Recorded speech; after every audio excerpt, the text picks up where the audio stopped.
Notícias sobre a Rússia. Transmissão do Comitê de Televisão e Rádio da União Soviética.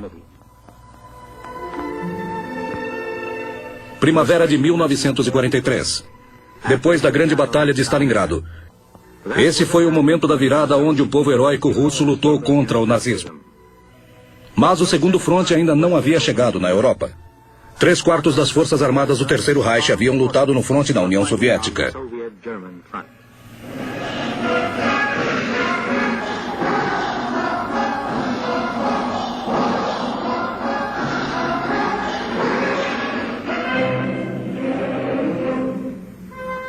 Apesar das dificuldades em tempo de guerra, a economia soviética estava operando com todo o seu potencial. Pão para o fronte. Tudo é para o fronte. Tudo pela vitória. Portanto, esse era o sentido da vida para cada cidadão soviético.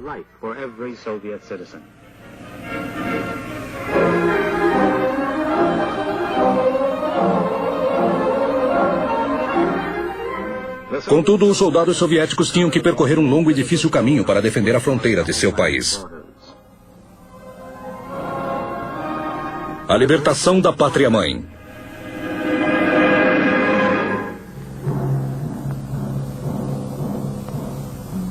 A primavera de 1944 começou com um precedente jamais visto durante toda a guerra.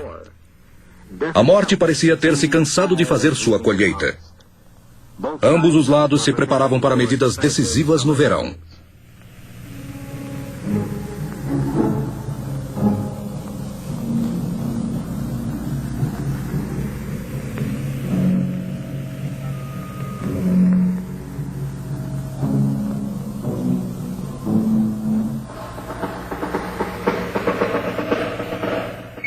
Depois da derrota em Stalingrado, uma doença desconhecida pela medicina ataca o exército alemão. Os jornais alemães apelidaram a doença de gripe mental. Derrota é o último estágio antes da degradação moral.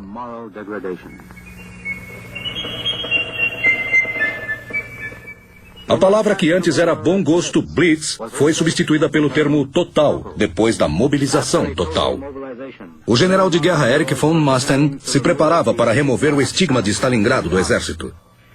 A ofensiva foi instalada na área da cidade de Kursk, Belgrado, e foi chamada de Batalha de Kursk-Bug.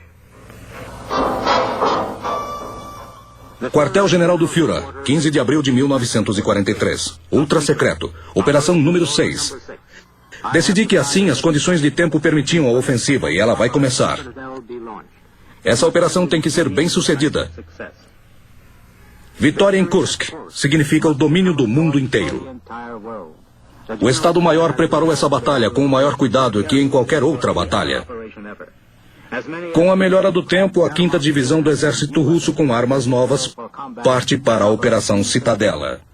As ordens de Hitler eram bem claras, sem contratempos.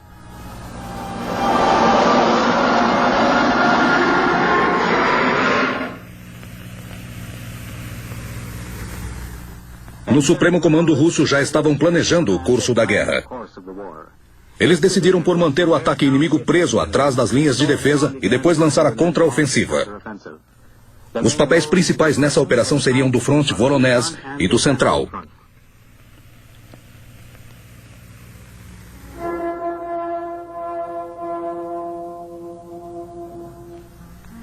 Era de suma importância descobrir o dia D dos alemães. A inteligência soviética iria estabelecê-la com um alto grau de precisão. Operação Citadela iria acontecer às 5:30 da manhã do dia 5 de julho. Os generais de Hitler ficariam abismados.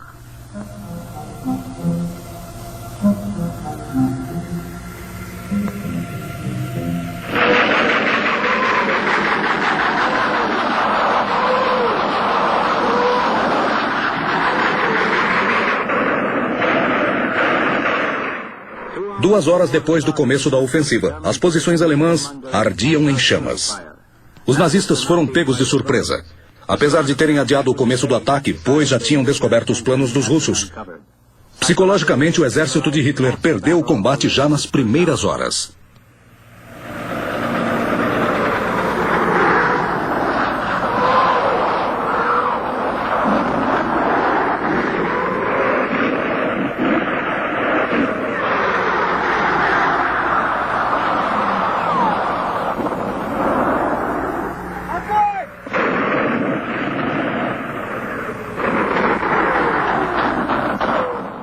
Do mesmo modo que em Stalingrado, as tropas soviéticas demonstraram que o amor à pátria está acima do amor próprio na Batalha do Bulge.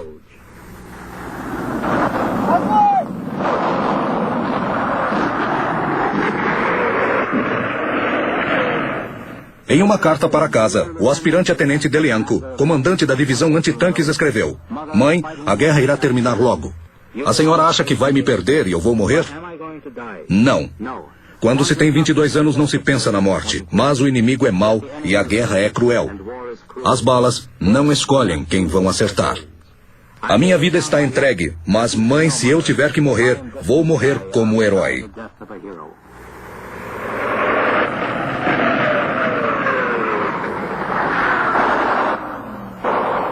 No primeiro dia de batalha, Delianko e seu grupo destruíram 4 tanques Tigers. Mais tarde, ele recebeu postumamente o título de herói da União Soviética.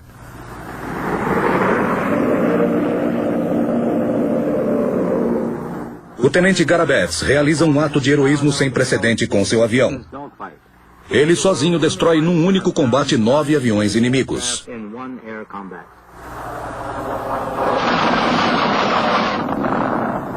O tenente Garabets também recebeu o título de herói da União Soviética postumamente.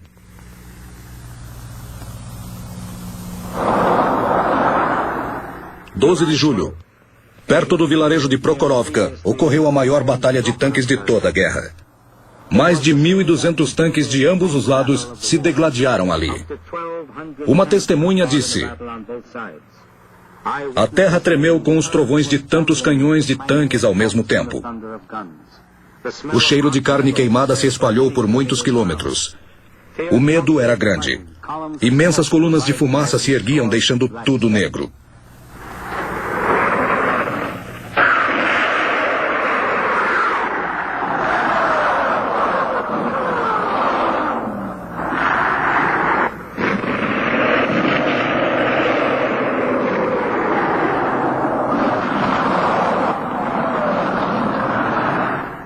Em poucas horas, dezenas de tanques de última geração foram reduzidos a metal retorcido.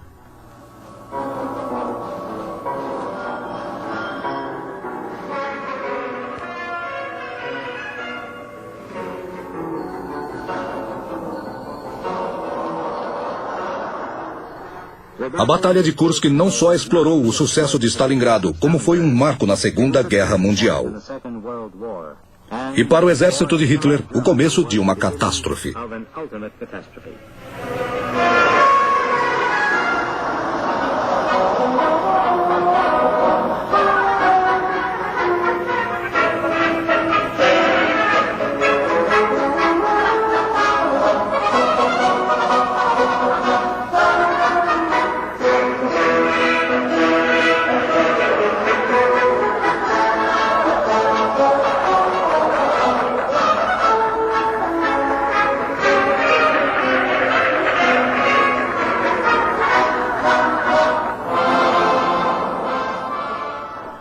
A primeira saudação de artilharia em Moscou foi pela liberação de Orel e Kruny.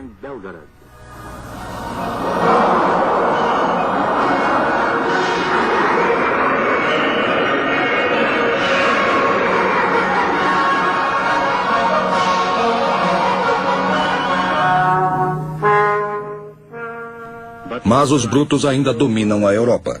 Sob o impacto da vitória do exército soviético, o bloco fascista começou a mostrar suas garras na Espanha. O movimento de libertação em países ocupados crescia. Os aliados de Hitler começam a sair da guerra.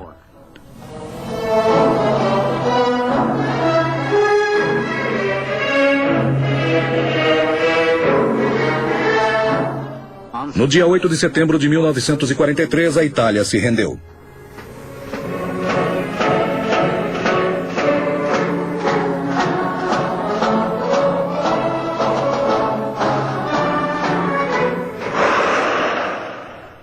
As tropas soviéticas marcham para o oeste. Todos sabiam que não podiam perder tempo.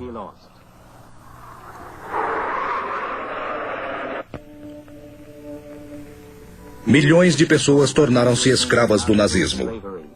O mundo começou lentamente a saber a verdade, à medida que os invasores eram retirados das terras ocupadas. Ao começar a guerra contra a União Soviética, Hitler disse: "O essencial aqui é aprender a lidar com o maluco vermelho para que possamos primeiro dominá-lo, depois gerenciar o país e, em terceiro, explorá-lo."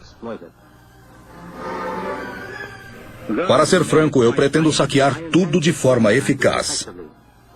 Isso também faz parte do plano, deixar a população das áreas ocupadas sem nada, pilhando tudo.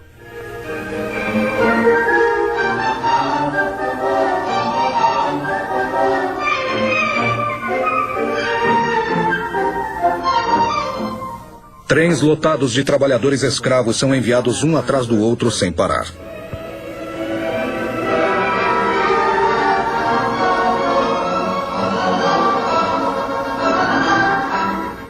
Àquela altura, comissões foram organizadas para julgar crimes de guerra dos fascistas.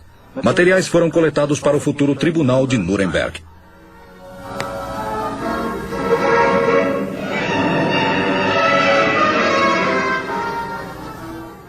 Estas pessoas são as únicas que se salvaram dentre milhares mandadas para os campos de extermínio.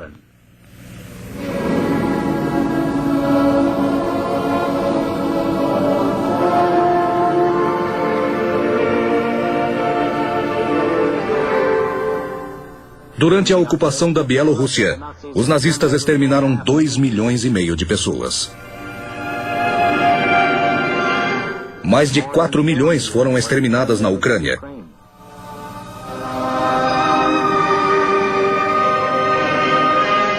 Depois da guerra, alguns historiadores militares ocidentais escreveram sobre o humanismo do exército alemão, do tratamento cavalheiresco dado aos civis capturados pelos soldados alemães.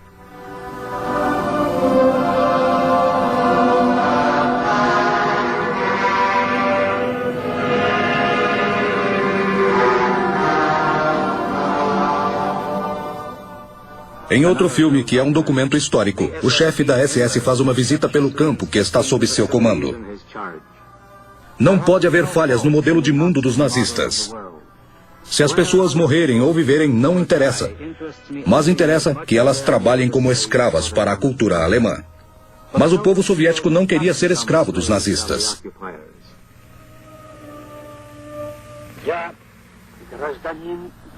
O juramento dos rebeldes.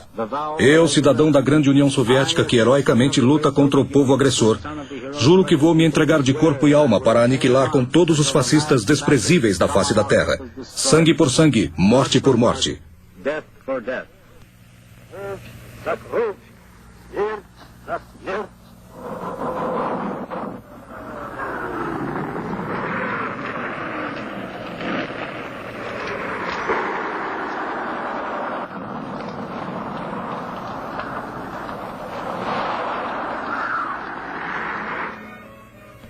Leon Tolstói descreveu os guerrilheiros rebeldes como os grosseirões da Segunda Guerra. Por séculos, esses grosseirões impediram com todos os métodos que eles invadissem o território russo. Mas o movimento dos rebeldes jamais tinha sido tão forte como na guerra contra o fascismo. Os rebeldes tiveram seu momento enquanto os agressores estavam em território soviético. Com o passar dos anos, o movimento rebelde duplicou para alcançar 1/4 milhão.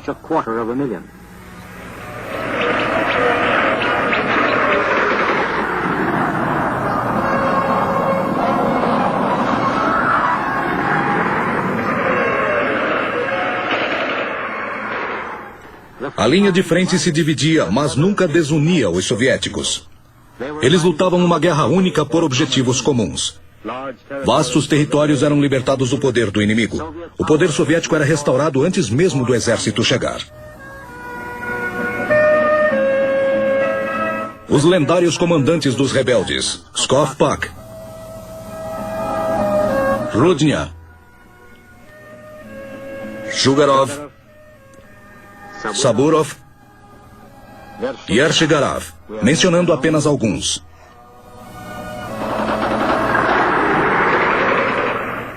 O movimento dos rebeldes foi de grande ajuda no combate contra o nazismo.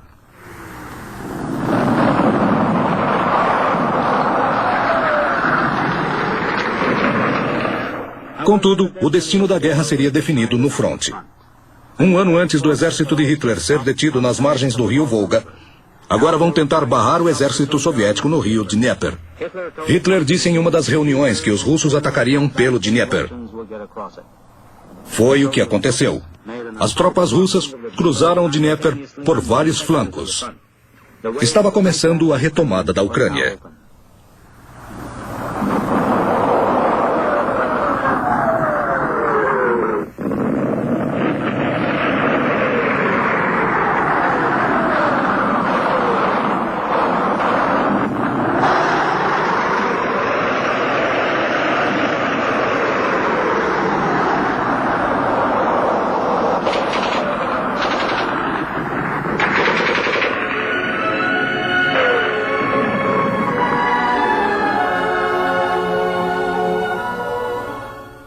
Mesmo aqueles que nasceram e foram criados em Kiev mal reconheciam a cidade. As ruas estavam desertas. Somente 180 mil pessoas de uma população de 1 milhão permaneciam em Kiev na hora da libertação.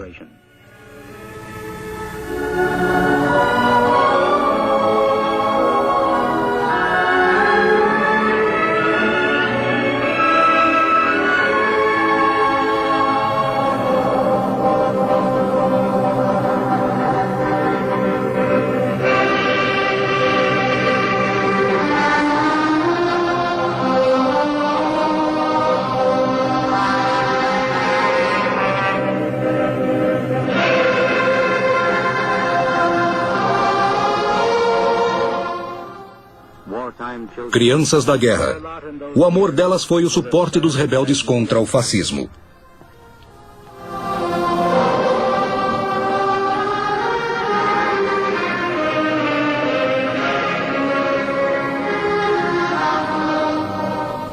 Elas eram apanhadas nas rotas da guerra e colocadas em lugares quentes e alimentadas.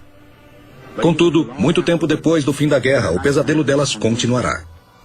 Escuridão. Aviões despejando bombas e soldados com uniforme nazista. Muitas acordariam órfãs.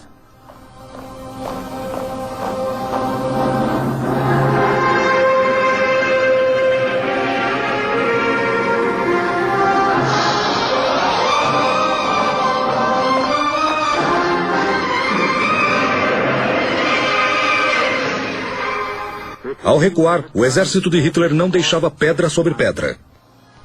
As ordens de Hitler em 7 de setembro de 1943 eram: na retirada, matem as pessoas, destruam os prédios, destruam as árvores, destruam os trilhos. Não quero pedra sobre pedra deixada para trás, para o inimigo sentir que está numa terra devastada.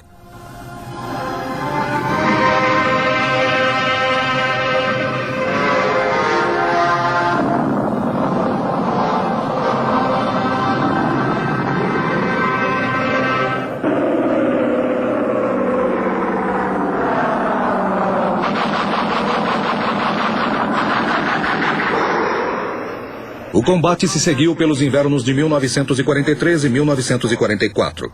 Com o fim da Operação Chechenko, a rota para os Balcãs, próxima aos rios, serviu de rota para o avanço do exército.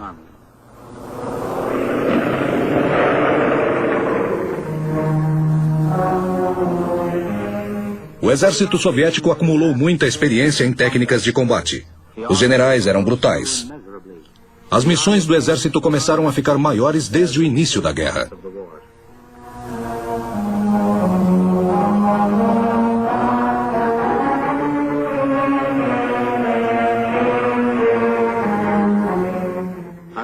Sob condições extremamente radicais de terreno e ainda enfrentando o inimigo, as tropas soviéticas libertaram a Ucrânia e avançaram sobre a Crimeia.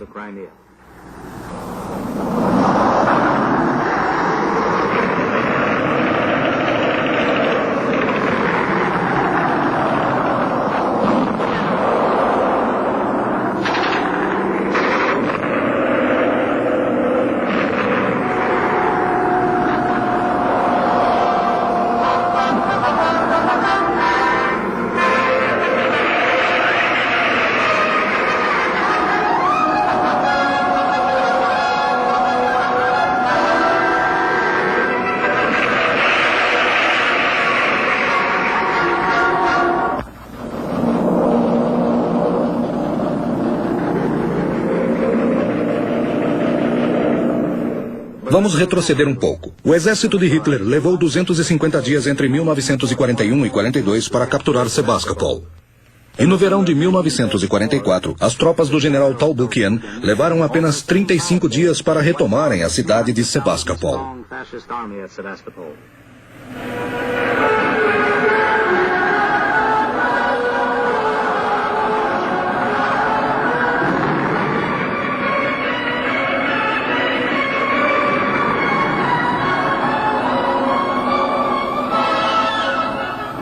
Em 9 de maio de 1944, exatamente um ano antes do fim da guerra.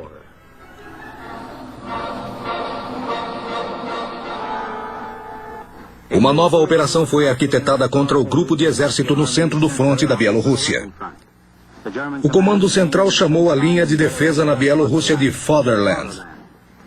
A operação foi montada nos portões da Rússia Oriental e da Polônia. A operação da Bielorrússia foi para os russos o mesmo que a Normandia para os americanos e britânicos.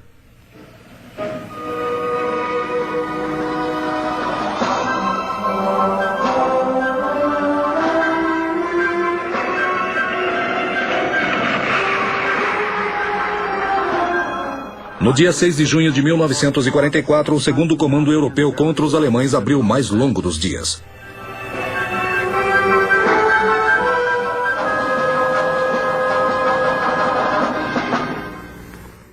A ofensiva na Bielorrússia foi uma das maiores operações da Segunda Guerra Mundial. Cerca de 1.200.000 homens, mais de 4.070 tanques e canhões autopropulsados, aproximadamente 6.000 aviões de combate lutaram do lado soviético. A operação foi apelidada de Bagration. As operações no fronte ficaram sob o comando de Bragamian.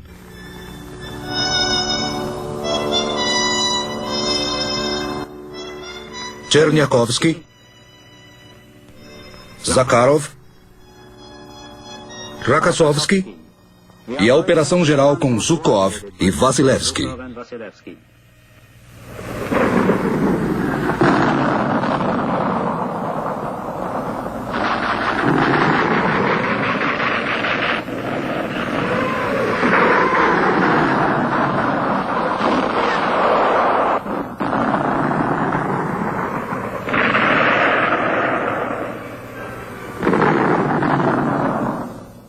A Operação Bagration começou no dia 23 de junho, cobrindo um vasto território de 1.000 quilômetros de largura e 600 de profundidade.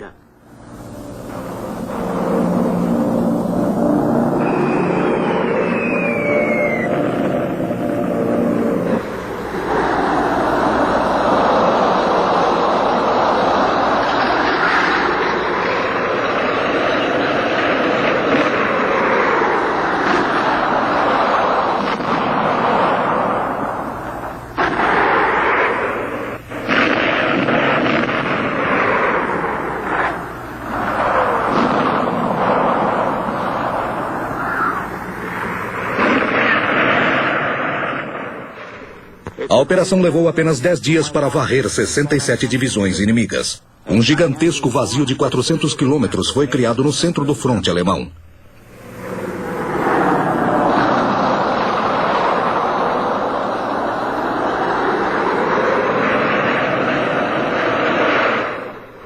O exército soviético liberta Minsk, a capital da Bielorrússia.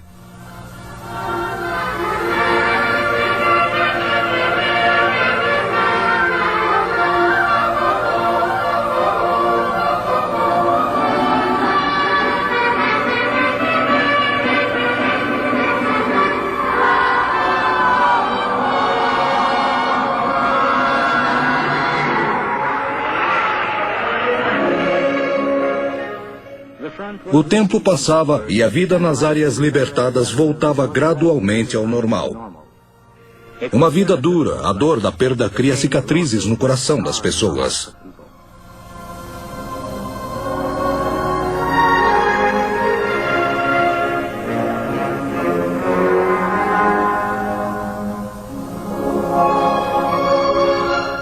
O país inteiro estava engajado em recuperar as áreas afetadas pela guerra.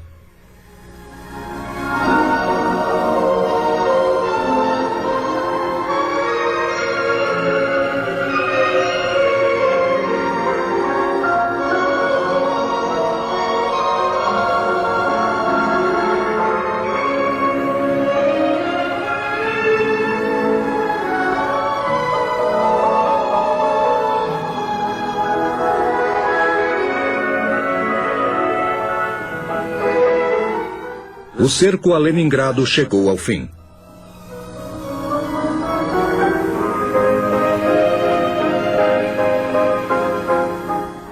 Não só as pessoas, mas as pinturas e o mármore respiraram o ar da liberdade.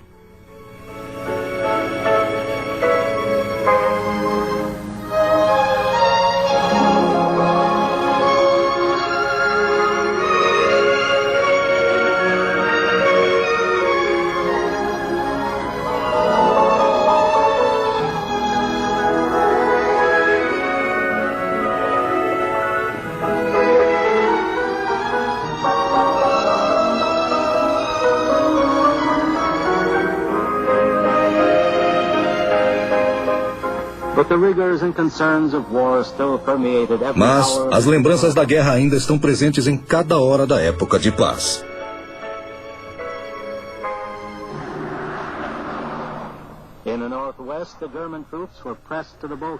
Ao norte, os alemães eram espremidos nos Balcãs.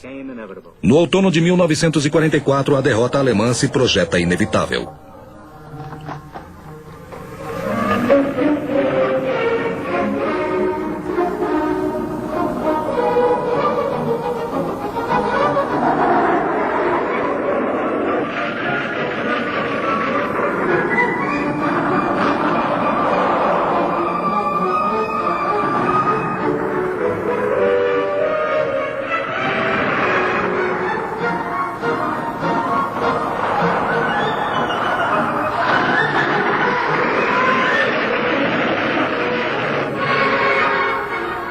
Em 13 de outubro, as tropas soviéticas entram em Riga.